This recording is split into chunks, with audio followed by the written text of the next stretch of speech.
India is a good place to invest right now. You have an increasing population of middle class that have a huge disposable income, a very young, educated, tech-savvy population, growth in the population. Nearly 25 million babies are born every year. What India is experiencing right now is perhaps the single biggest urbanization ever in the history of mankind.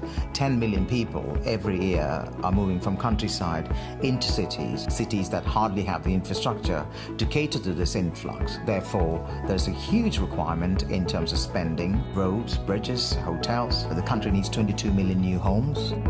The Indian government is playing a big role in supporting the growth of the economy. Firstly, the goods and services tax, which is a unified taxation system, which brings about free movement of goods and services between the states within India.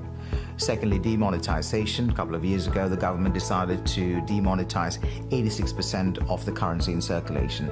This has totally wiped out the black economy and brought in more financial inclusion.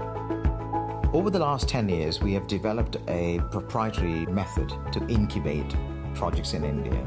And this has given us the insight and the experience required to mitigate India-related risks. The projects we are investing in ranges from Modulex, which is India's first and possibly the world's largest steel modular construction factory that we're setting up to cater to the huge construction demand in the Indian market. We're also investing in eco hotels, which we think is probably the world's first carbon neutral hotel brand of its kind. In terms of funds, we have two specific strategies. One is an Indian Special Situations Fund and the other is a real estate fund. The Indian Special Situations Fund would target small to mid-cap companies that have a huge potential for growth. When it comes to real estate, our target is specifically to look currently at the affordable housing sector. The return on investment one gets out of investing in India depends on the type of investment. For example, if you were to invest in our venture projects, there is a very good chance, and we estimate that you could get returns in multiples, ranging from 7 to 10 times within a hold period of 5 to 7 years.